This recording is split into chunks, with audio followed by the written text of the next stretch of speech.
Hi everyone, welcome back to my channel. My name is Robin and I make vlogs and art related content. If you're new here, this is a series where I dive into my sketchbook and talk about any kind of creative subject that interests me. As always, feel free to draw along with me, grab yourself a little beverage. Today I made myself an iced coffee and let's get into drawing.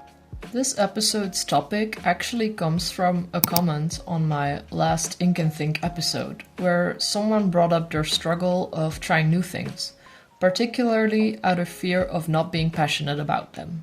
This so happens to be something I have a lot of thoughts on, as I am what the kids these days would call a hobby hopper. But before I get into it, my usual disclaimer. I'm not a professional artist or a coach, I'm just a 20-year-old with big ideas and internet access. Feel free to tell me your opinion or episode ideas in the comments, but please keep this disclaimer in mind and be civil.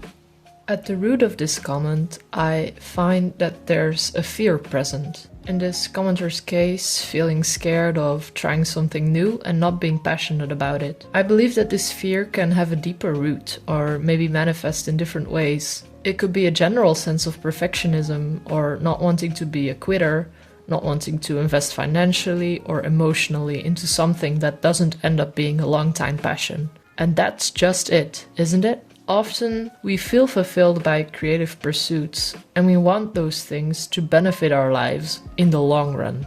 But investing into something we don't know the outcome of always imposes a certain risk. We leave our bubble of comfort and jump into the unknown.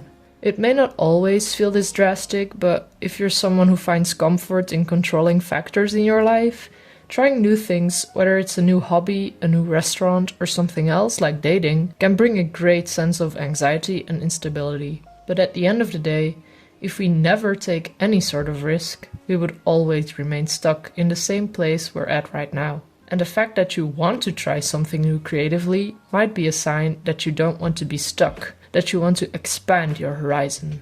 Try to think of something difficult you did, something that felt scary, something where you had to give up control. Doesn't matter how small or big this thing was, doesn't have to be in a creative aspect of your life. And when you're feeling fearful of pursuing this new creative interest but you feel scared, I want you to think about those past challenges you've faced and succeeded. If you're waiting for the perfect circumstances to try a new hobby, let me hold your hand while I say this. Your brain is an expert at finding excuses for you not to try new things, if that means you will stay in your safe and comfortable little bubble. That's just a natural instinct. We blow the consequences of this new pursuit out of proportion. Well, what if I fail? What if I'll be made fun of? What if my partner leaves me? What if I go broke? What if I die? If you're not an anxious person, this will sound totally cuckoo, but I know there's people out there who feel this way. Because guess what? I used to be like this. Primary example. I had a really big interest in pottery for a really long time, but I never pursued it for multiple excuses. It's too expensive, it's not in my area, I have to invest a lot of time, I have to meet strangers, etc. Until one day I was talking to an acquaintance of my parents who so happened to have pottery as a hobby. And even though my anxiety did not want me to, I told him I had been interested in it for a long time.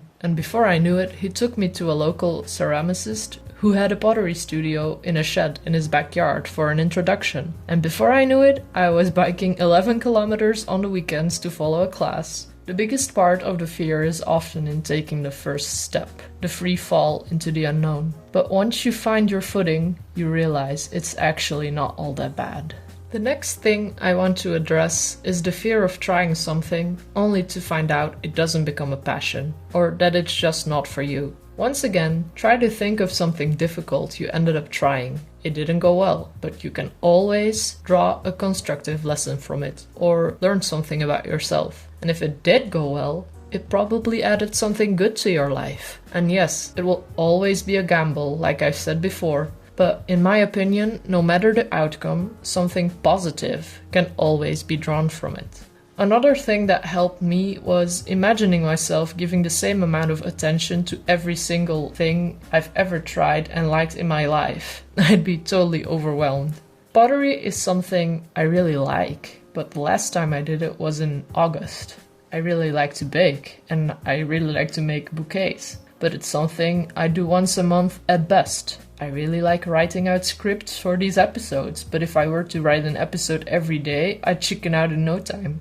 Take off some of the weight of trying something new. If you go into it thinking you have to do this thing every day or make it a habit every week, even once a month, in order for it to be your real passion or hobby, chances are you're not even going to want to start. Same goes for focusing too much on the outcome. If you want to try something with the idea that you're immediately going to be amazing, you're trying to once again attach control to something you cannot foresee. It's not an inherent bad thing to do to want to create beautiful things or to be good at something, but when it affects your motivation, it can lead into not wanting to try anything.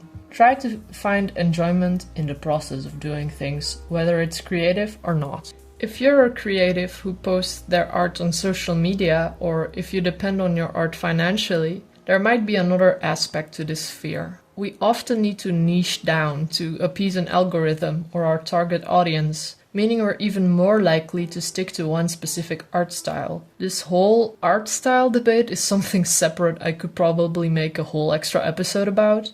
And I probably will, but I want to pass along one more tip. Don't constrain your creativity to just your job or your social media. If you're an artist, you're probably a creative thinker in general, and creative energy is not something you should constrain or try to push into a tiny box. Letting go of the idea that I should only be a digital artist was freeing, and it's allowed me to try so many other creative things that ended up feeling very fulfilling for me.